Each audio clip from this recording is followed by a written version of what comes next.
Perkenalkan, saya Sofia Wahyuni, NIM 18002046, jurusan Administrasi Pendidikan Universitas Negeri Padang. Pada kesempatan kali ini, saya akan memberikan video keterampilan memberikan variasi dalam mengajar. Selamat menyaksikan. Assalamualaikum warahmatullahi wabarakatuh. Apa kabar Anda semua? Oke, alhamdulillah semua dalam keadaan baik ya. Nah, sebelum kita memulai pembelajaran kita pada hari ini, alangkah lebih baiknya kita berdoa terlebih dahulu menurut agama dan kepercayaan masing-masing. Dipersilahkan kepada ketua kelas untuk membantu ibu memimpin doa. Ayo nak, silahkan. Alhamdulillah, sekarang ibu akan mengambil absen ya.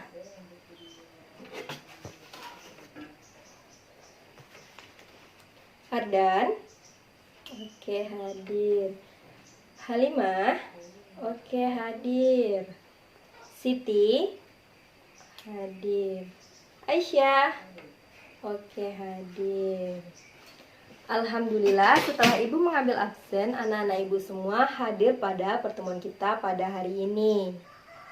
Nah, pada pertemuan sebelumnya kita membahas tentang apa? Ada yang masih ingat? Benar sekali, tentang konsep kantor. Nah, ada yang masih ingat apa itu kantor? Ya, Ardan? Oke, bagus. Ruangan, kata Ardan. Ayo, siapa lagi? Ya, Siti? Benar, tempat yang digunakan untuk bekerja. Oke, bagus. Seperti yang dikatakan Ardan dan Siti tadi, bahwa kantor adalah ruangan atau gedung yang digunakan untuk bekerja demi tercapainya tujuan yang sudah ditetapkan di dalam suatu perusahaan atau organisasi tersebut. Nah, sekarang kita akan membahas tentang tata ruang kantor. Nah, sebelum kita membahas tentang tata ruang kantor, anak-anak ibu semuanya tahu apa itu pengertian menata? Ya, Halimah? Oke, bagus sekali. Ada yang ingin menambahkan pendapat dari Halimah? Membenahi, bagus. Ya, Siti, bagus. Ayo, siapa lagi? Oh, Halimah ingin memperbaiki lagi. Oke, ayo. Menyusun, oke, benar. Siapa lagi? Ya, Aisyah? Membenahi, bagus. Semuanya aktif ya, ibu suka. Pertahankan ya anak-anak semua. Oke, dapat kita simpulkan bahwa tata ruang kantor adalah kegiatan yang kita lakukan untuk mengatur, menyusun, membenahi semua ruangan yang ada di kantor tersebut sehingga ada unsur estetika atau unsur keindahannya. Nah, sekarang tujuan dari tata ruang kantor.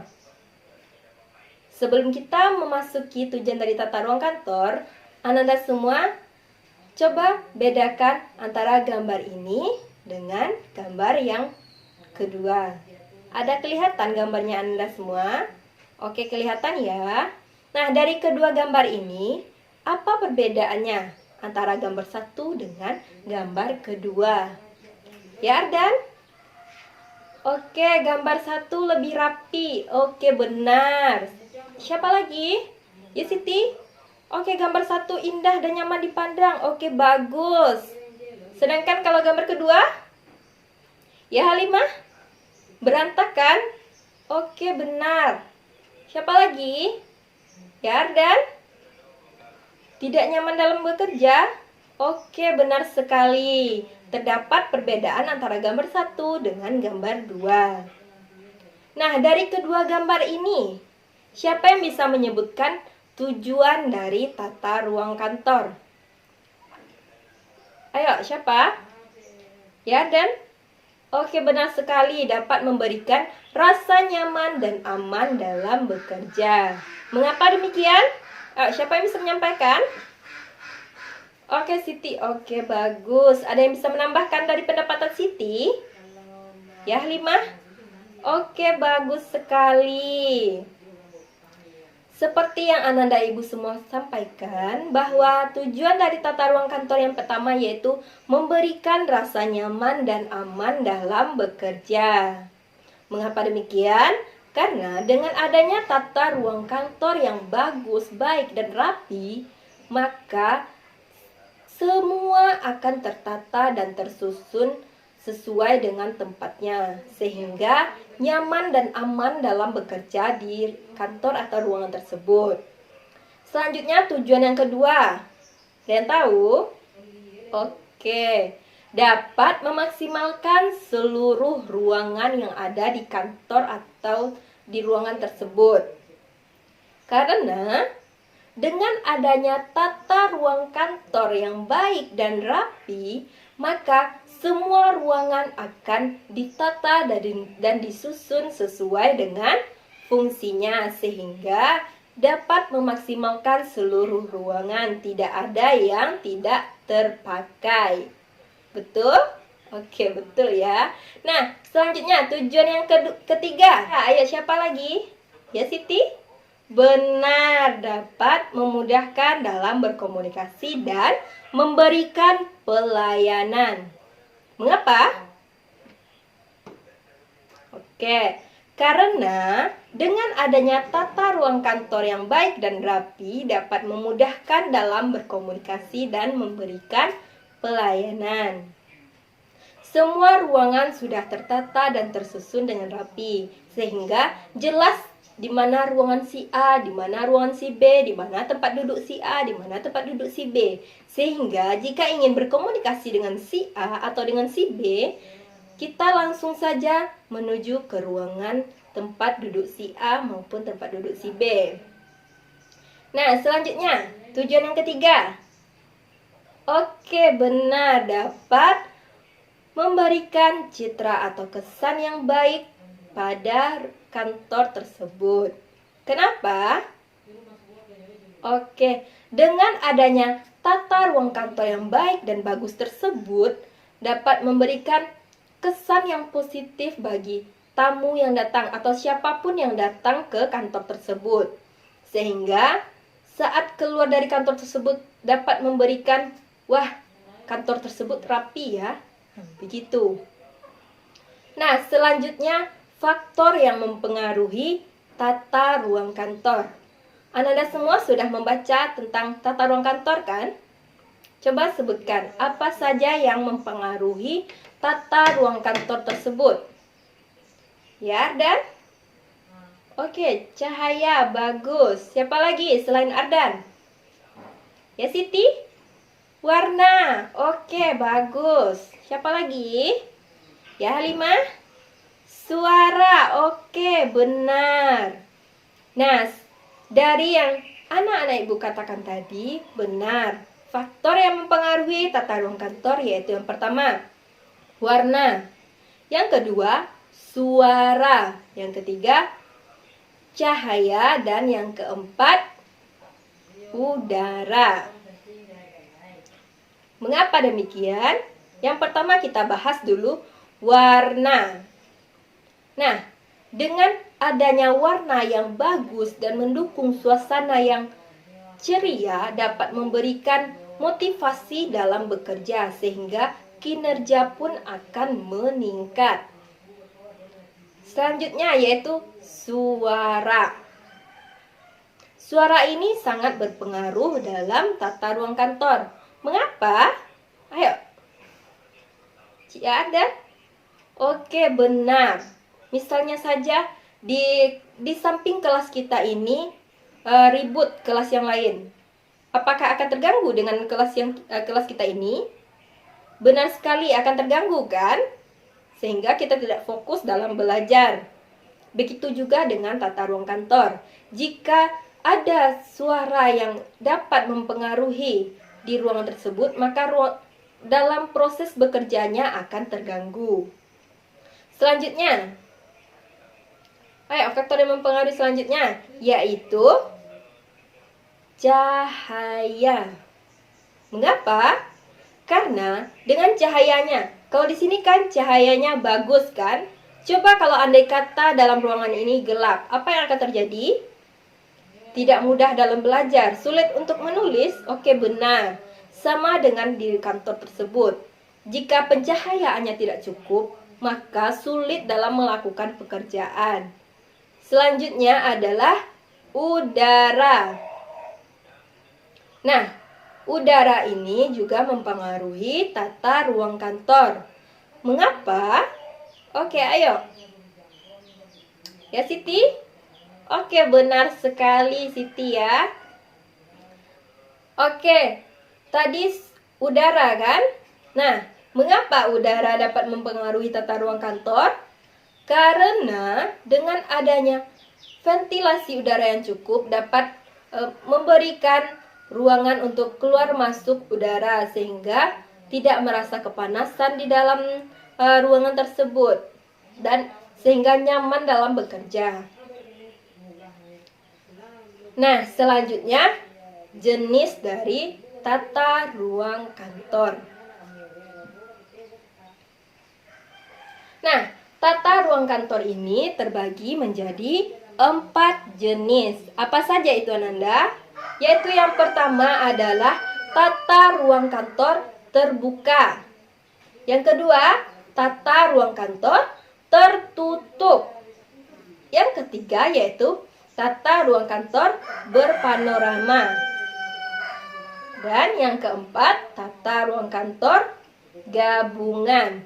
Nah, 4 jenis ini Ibu akan membagi Ananda semua menjadi 4 kelompok juga yang akan membahas keempat jenis tata ruang kantor tersebut. Nah, Ibu bagi ya kelompoknya. Di sebelah sini, dari 1 sampai ke belakang itu kelompok 1.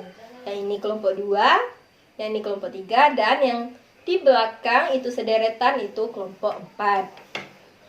Nah, untuk bahasan yang akan masing-masing kelompok bahas akan Ibu kocok ya. Di sini ada bahasan untuk kita ambil dulu ya.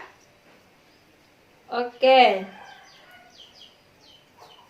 kelompok 1 membahas tentang tata ruang kantor terbuka. Ingat ya. Kelompok 2 membahas tentang tata ruang kantor panorama.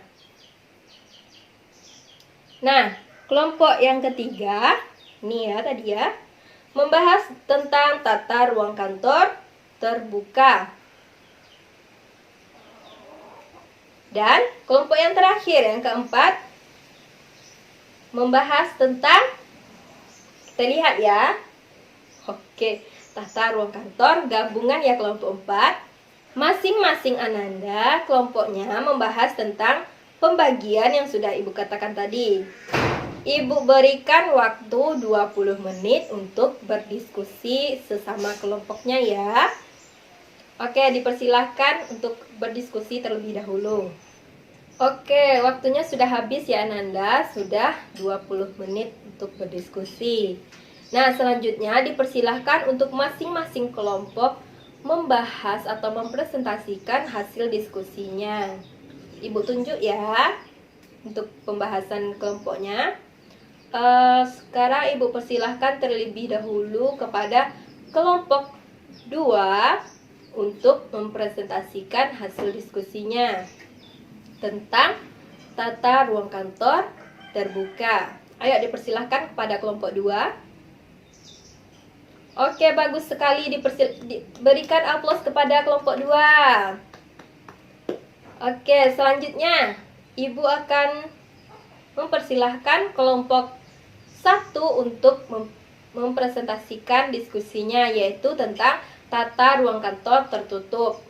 Dipersilahkan kepada kelompok 1 untuk mempresentasikan hasil diskusinya.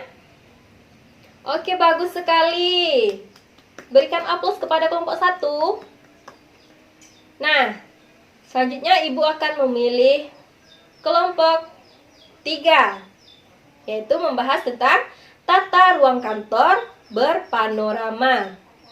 Dipersilakan kepada kelompok 3. Oke, bagus sekali, aktif. Tepuk tangan untuk kelompok 3. Selanjutnya kelompok yang terakhir yaitu kelompok 4 tentang tata ruang kantor gabungan. Dipersilakan kepada kelompok 4. Silakan, Nak. Oke, bagus sekali presentasi kelompoknya.